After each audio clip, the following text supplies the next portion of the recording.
I was at the bank to report a lost debit card when the teller casually asked, "Sir, you have a recurring royalty deposit under your name. Would you like me to link it to your new card?" I froze. On the screen in front of her, under my name, was an account receiving $320,000 in patent licensing fees every single quarter. For 3 whole seconds, my mind went entirely blank. I flashed back to 5 years ago, to the evening my wife brought home a thick stack of incorporation papers for me to sign. She told me it was just standard procedure to get the company registered. She had smiled, telling me I only knew technology, not business, before quietly sidelining me into a nominal advisory role. I took a slow, deep breath and looked at the teller. "Link it to the new card," I said, "and route every future deposit directly into my personal account." That night, my wife, who was supposedly on an urgent business trip halfway across the world, booked the earliest flight home. At 2 a.m., she was pounding on my bedroom door so hard it rattled the frame.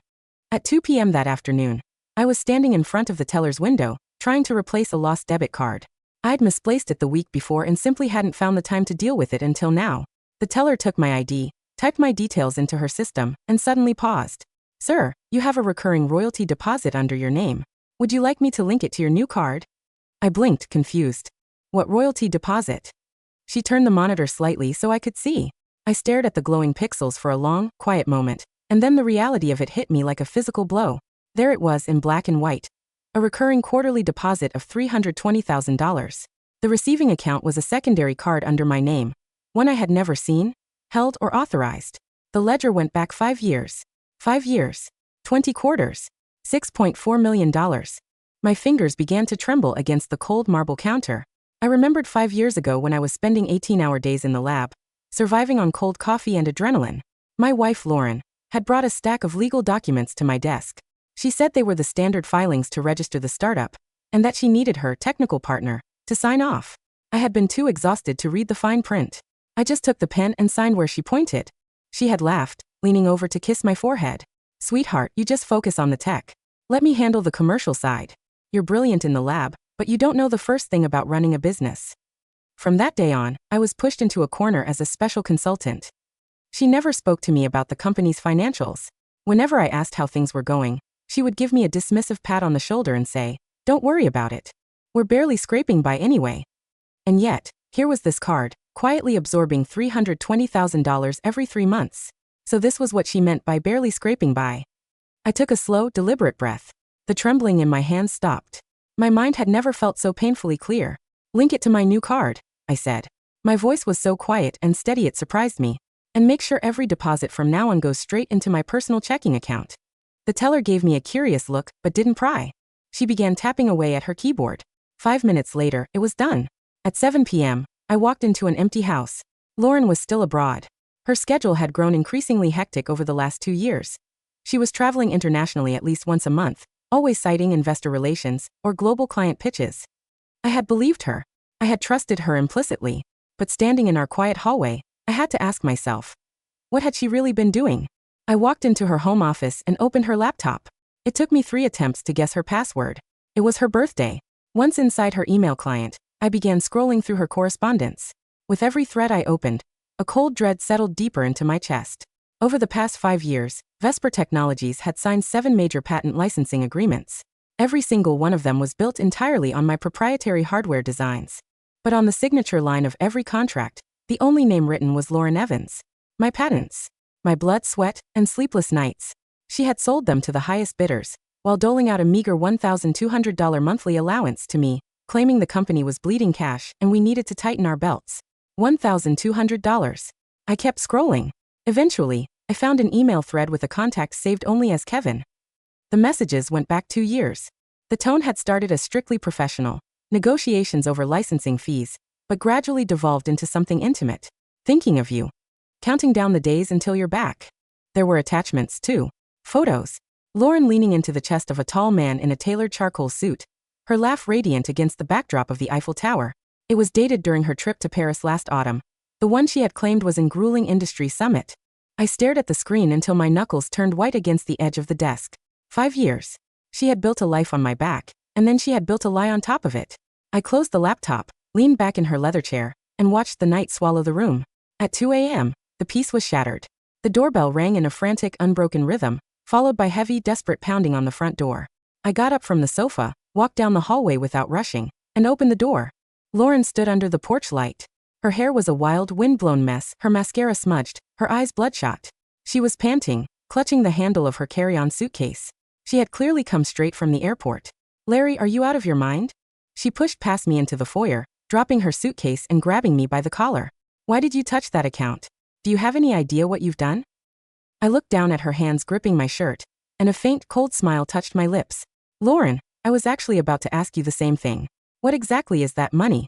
She froze, her eyes darting away for a split second. It's Vesper's operating capital," she stammered, trying to regain her footing. "You can't just freeze those funds. If you mess with that account, you're going to destroy the company." "Operating capital?" My voice remained entirely level. "A quarterly licensing deposit of $320,000 is operating capital?" The color drained from her face. How did you find out? "I also know that you and Kevin have been very busy helping me manage those assets. Isn't that right?" She took a step back, panic flickering across her features. But Lauren was nothing if not resilient. Within seconds, she pulled herself together, walked over to the living room sofa, and sat down. She pulled a slim silver case from her purse and lit a cigarette. In 5 years of marriage, I had never seen her smoke. "You went through my laptop," she said, exhaling a thin stream of gray smoke. "Yes." She laughed softly, leaning her head back against the cushions. It wasn't a nervous laugh. It was the sound of someone shedding a weight they were tired of carrying. "Fine," she said, looking up at me with an icy, calm detachment. There was no guilt in her eyes, only a strange, clinical honesty. "What do you want to know, Larry?" "I'll save you the trouble of asking. Kevin isn't just a client. We've been together for 2 years. She tapped her ash into a decorative dish on the coffee table, her tone as casual as if she were commenting on the evening forecast. "Honestly, you didn't know anything for 5 years, and you lived a perfectly comfortable life, didn't you? Why blow it up now?" My hands balled into fists, my fingernails biting into my palms. She looked at me, stubbing out the cigarette. "So stop playing these games. It doesn't matter if you link the card to your personal account. The licensing agreements were executed under the company's corporate seal, not your personal name. If you think you can just take that money and walk away, you're dreaming." She stood up, smoothing down her designer skirt. "You're an engineer, Larry. You understand code, not corporate law. You're out of your depth." She grabbed her suitcase, walked into the master bedroom, and shut the door behind her. I stood in the dark living room, cold to the bone. She didn't even respect me enough to lie anymore. The next morning, I left for my office. As I approached the gate of our community, a black Porsche Cayenne pulled up to the curb. The window rolled down, and a man wearing polarized aviators looked out at me with a smirk. "You must be Larry." I stopped. "Who are you?" He took off his glasses, revealing sharp, narrow eyes and a perfectly groomed jawline. Kevin West." The blood roared in my ears. He leaned against the leather interior, studying me with a patronizing amusement. "Lauren told me about the scene you made last night. I figured I'd swing by, clear the air, and have a little chat." "We have nothing to talk about." I turned to walk away, but his voice drifted after me, smooth and unbothered. "Larry, don't take this the wrong way. I actually admire your work. The engineering is top tier. But you and I both know that brilliant tech is useless in a vacuum. Without Lauren's business acumen and my connections, those patents aren't worth the paper they're printed on." I stopped and turned back to face him. "Is that so? I'm here to offer you an out." He opened his glove compartment and pulled out a checkbook, quickly scribbling a figure. He tore the slip of paper off and held it out to me. $100,000. "You unlink that account, sign a waiver, and stop digging into Vesper's operations." I stared at the check. My annual salary at my day job was barely $60,000. To the old me, $100,000 would have felt like a fortune. But my patents had generated $6.4 million in 5 years. He was trying to buy me off with pocket change. "No." Kevin raised an eyebrow, his smile fading. "Don't be stupid, Larry." He slid the check back into his pocket and tapped the steering wheel. "Think about it. This is a one-time offer. Once I walk away, the price goes down to 0. He shifted into drive, revved the engine, and sped away, leaving a plume of exhaust in the crisp morning air. I stood on the sidewalk, my teeth clenched, watching his taillights disappear. Instead of going to work, I drove downtown to the county records and the state patent directory. I spent 3 hours digging through databases until I found exactly what I was looking for. The 7 licensing agreements were indeed signed under Vesper Technologies Incorporated, but the original patent filings themselves? The registered inventor and sole owner was listed clearly as Larry Evans. Lauren's clever little contract from 5 years ago had only granted Vesper an exclusive license to use and sublicense the technology. She had never actually transferred the ownership of the intellectual property to the corporation. And deep within the boilerplate of that original licensing agreement, there was a standard clause. The licensor reserves the right to terminate the license upon 60 days written notice in the event of material dispute or restructuring. I had signed it without reading it back then. But now that single clause was a loaded gun in my hands. If I pulled the trigger and terminated the license, Vesper Tech's entire product line would become legally unauthorized overnight. They would lose their entire market. A $9 million annual operation, reduced to nothing. That afternoon, I went to a boutique firm specializing in intellectual property. I had an appointment with a senior partner named Cynthia Mitchell. Ms. Mitchell, I said, laying out the paperwork. If I want to terminate this licensing agreement, what does the process look like? Cynthia reviewed the contract, her red pen tracing the lines of Section 11. She nodded slowly. According to this, you have the absolute right as the patent holder to terminate the relationship with 60 days written notice. There is no cure period and no veto power built in for Vesper. So, if I send this notice, 60 days from now they can no longer legally manufacture or sell anything using my technology? Exactly. Any continued use would constitute willful patent infringement. Perfect. We drafted the cease and desist and termination letters right there, but I told her not to mail them yet. I wasn't going to strike until every single piece on the board was positioned. On my way home, I stopped by an electronics store and bought a professional-grade voice recorder, thin voice activated, with a 72-hour battery life. I slipped it into my breast pocket. From this moment on, every word that came out of Lauren's or Kevin's mouths would be recorded. The more arrogant they were, the better it would look in front of a judge. I didn't argue with Lauren when I got home. I went back to my routine. I went to work, came home, and didn't mention the bank account again. I let her think I had been properly intimidated. By the 5th day, she decided to test the waters. "Honey," she said over dinner, her voice soft, returning to her sweet domestic persona. "Did you think things through about that account?" I kept my eyes on the television, barely looking up. "You were right. I don't know anything about running a business. I shouldn't have overreacted." I saw her shoulders visibly relax. She smiled and moved closer to me on the couch. "I knew you'd understand. You just keep doing what you do best in the lab, and let me carry the heavy stuff." I offered a quiet, compliant nod. A few minutes later, she picked up her phone and walked out onto the balcony to make a call.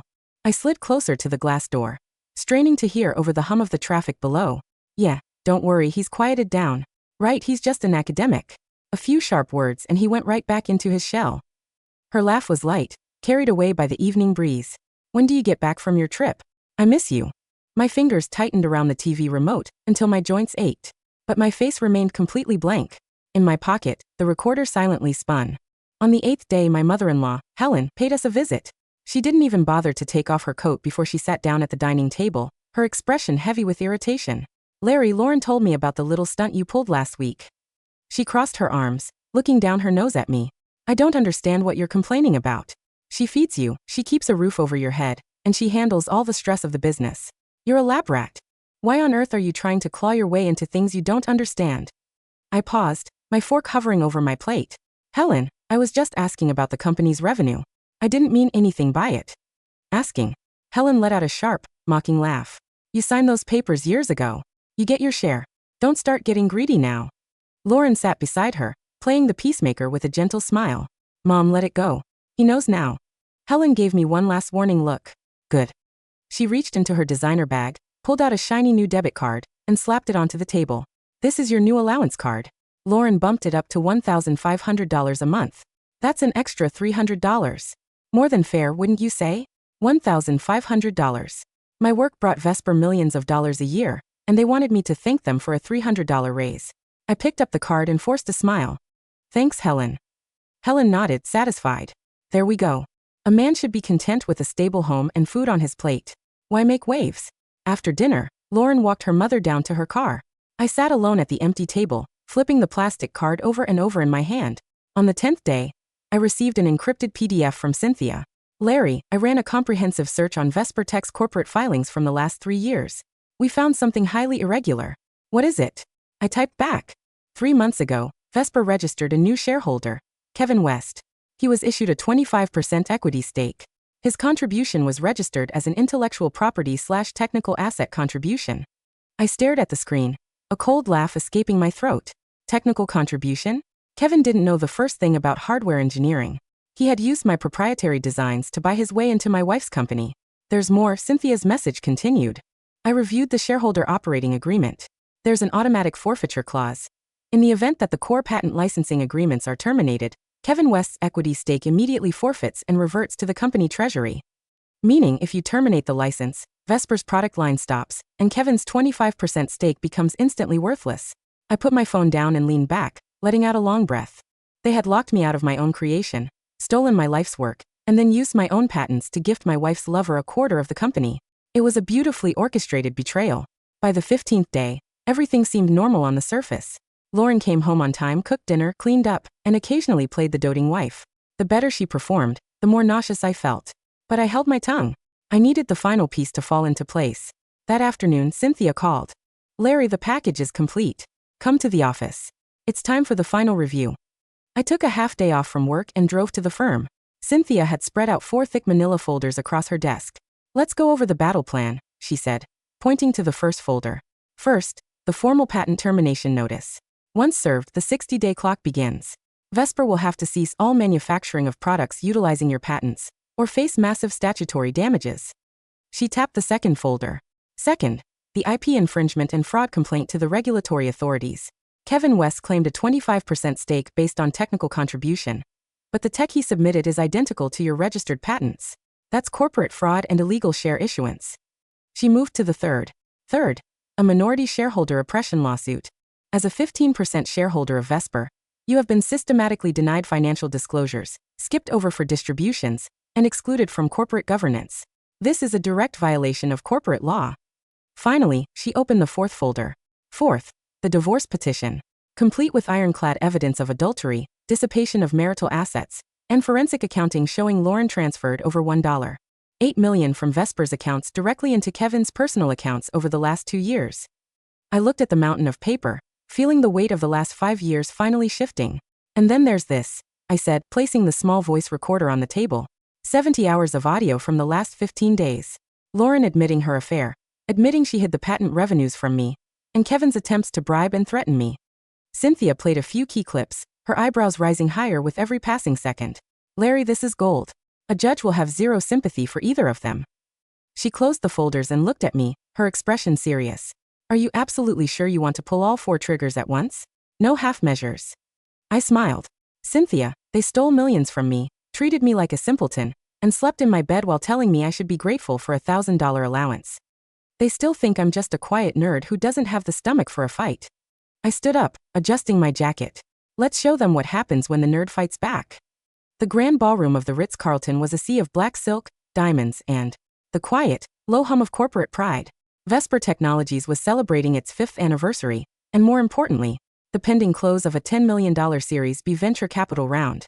The walls were lined with large, high-definition displays showcasing the company's flagship product, a high-speed optical transceiver that I had spent 18 months designing in a windowless lab while eating cold takeout. At the center of the room, on a raised white stage, stood Lauren. She was wearing a custom-made emerald silk gown, her hair styled into a perfect, neat chignon looking like the very picture of a self-made tech pioneer. Beside her stood Kevin West, dressed in a bespoke tuxedo, his hand lightly resting on the small of her back as they laughed with 3 of the city's most prominent venture capitalists. "We've always believed that innovation is the core of our business," Lauren's voice carried through the microphone, clear, confident, and entirely unyielding. "But as the CEO of Vesper, I've learned that a great product is nothing without the strategic partnerships and the absolute trust of our investors." She turned her head slowly, her eyes scanning the front row, finding me. I was sitting in the corner, near the exit, dressed in my old charcoal gray suit, my hands resting quietly on my knees. Our eyes met. She offered me a soft, distant nod, the same nod she used when she was presenting her special consultant to the junior staff. In her mind, I was exactly where I belonged. A quiet, predictable piece of background furniture, kept alive by a $1,500 monthly allowance. Too simple to notice the siphoning of my own blood. The presentation concluded, and the room erupted into polite, heavy applause. As the lights in the hall rose to a warm, golden amber, for men in dark navy suits walked through the double doors at the back of the room. They didn't have champagne glasses on their trays. They carried 4 thick, blue-backed legal folders, each sealed with the red stamp of the state Supreme Court. The lead process server, a man with dry gray hair and a clean, clinical expression, walked straight past the waiters, past the venture capital partners, and stepped onto the stage. He didn't look at the board members. He walked straight to Lauren and handed her the first 2 folders. Eleanor Vance, sorry Lauren Evans, the server said, his voice flat but carrying the unyielding force of a hammer blow. You have been formally served with a petition for the dissolution of marriage, a corporate fraud injunction, and a 60-day patent termination notice. He turned to Kevin, handing him the remaining 2 folders. And Kevin West, you have been served with a criminal complaint for intellectual property theft, corporate asset dissipation, and bank fraud. The ballroom went dead silent. The wail of the sound system's feedback cut through the quiet, a sharp metallic screech that made several guests in the front row cover their ears. Lauren's hand, which had been holding a crystal champagne flute, went entirely cold. The glass did not slip.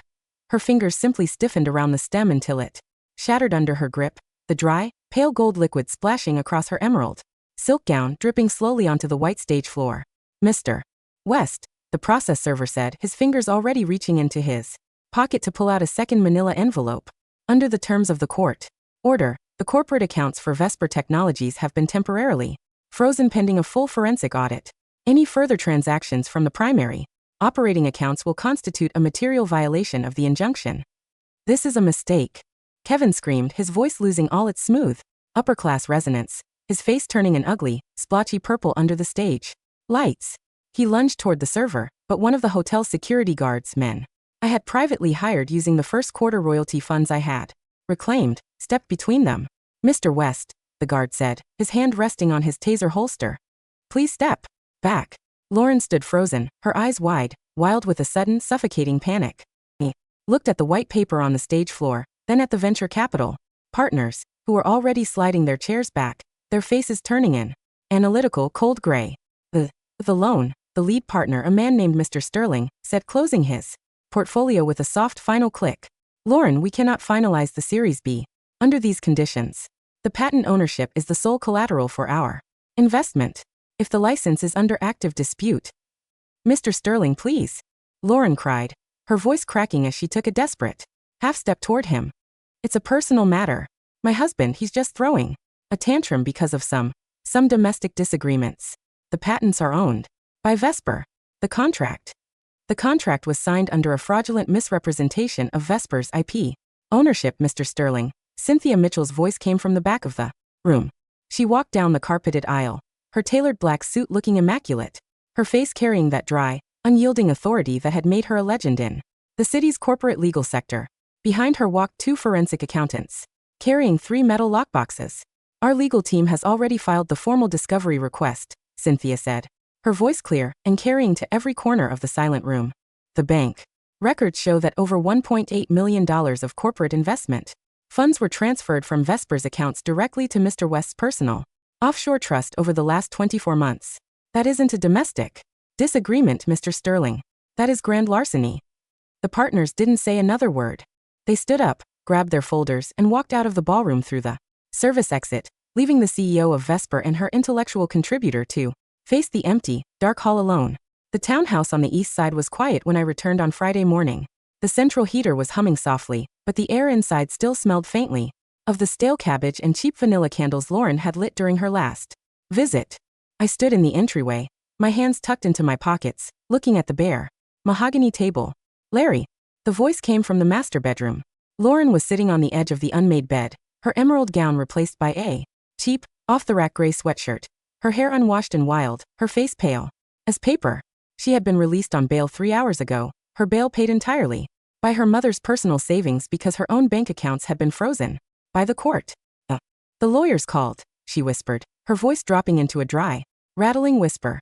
They said the Vance Group has officially filed the foreclosure notice for this house. We have 30 days to clear our things. I know, I said, my voice carrying the flat, level rhythm of a dry laboratory report. Why? She sobbed, her composure completely shattering as she took a clumsy step toward me. Her hands reached out to grab my coat sleeve, but I gently, deliberately stepped back, keeping my hands in my pockets. We've been married for 5 years, Larry. 5 years. I kept a roof over your head. I paid your allowance. How could you just destroy my entire life over this? For a bank account? For a few business trips?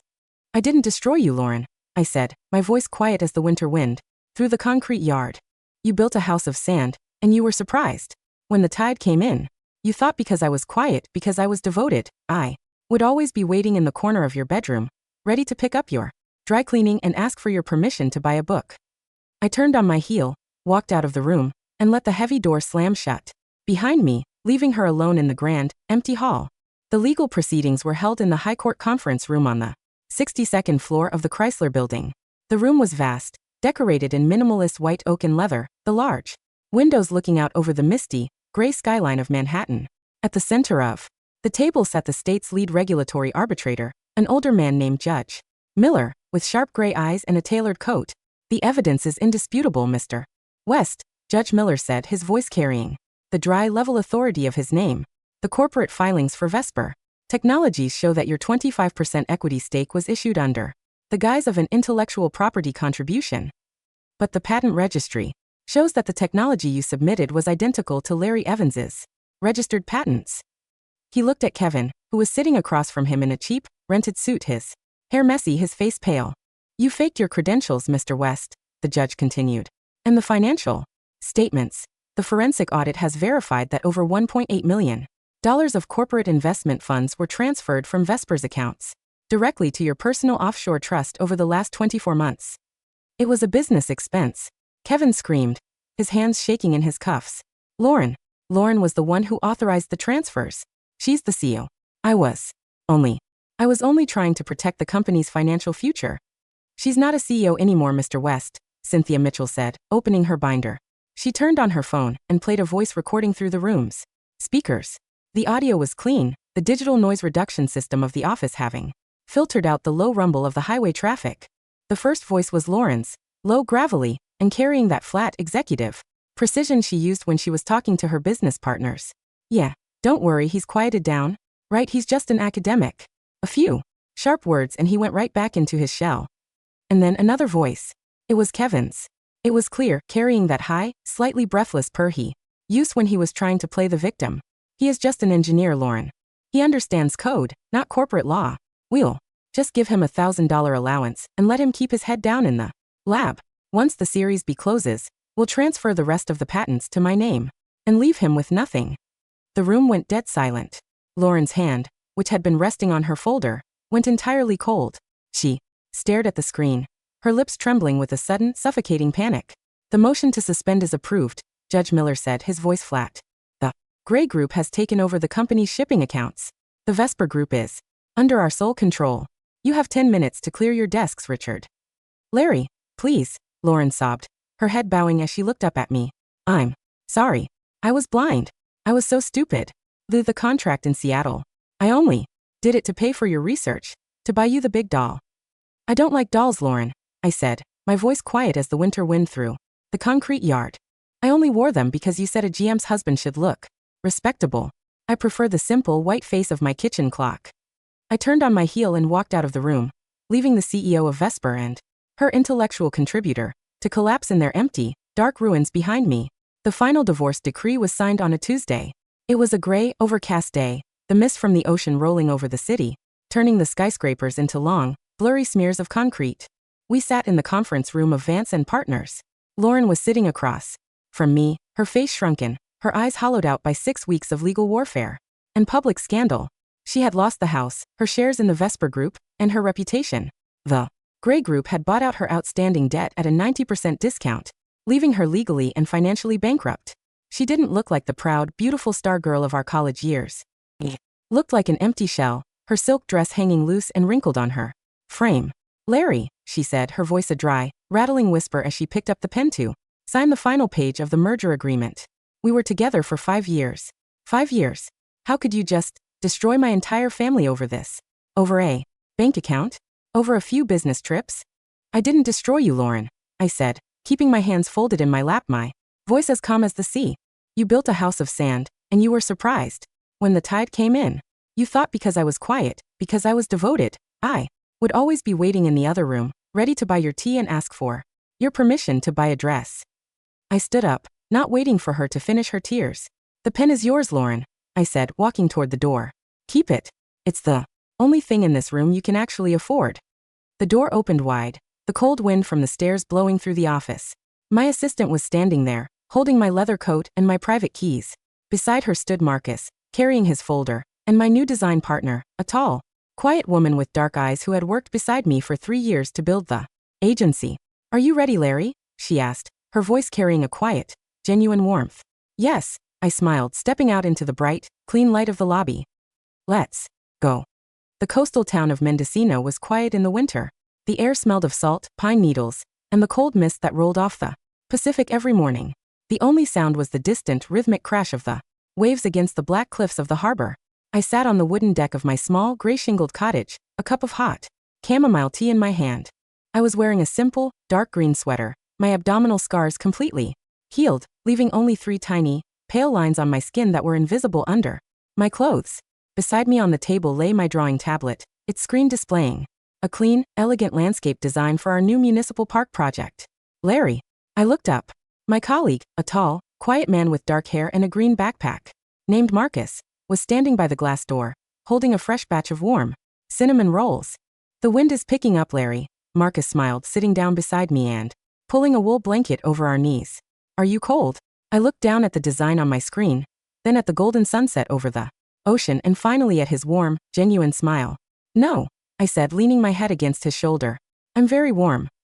Across the water, the first yellow lights of the harbor were starting to glow in the dark. But I didn't look at them. I closed my laptop, took a sip of my warm tea, and let the clean, cold wind off. The water carried the last dry leaves of the past away into the endlessly beautiful horizon ahead.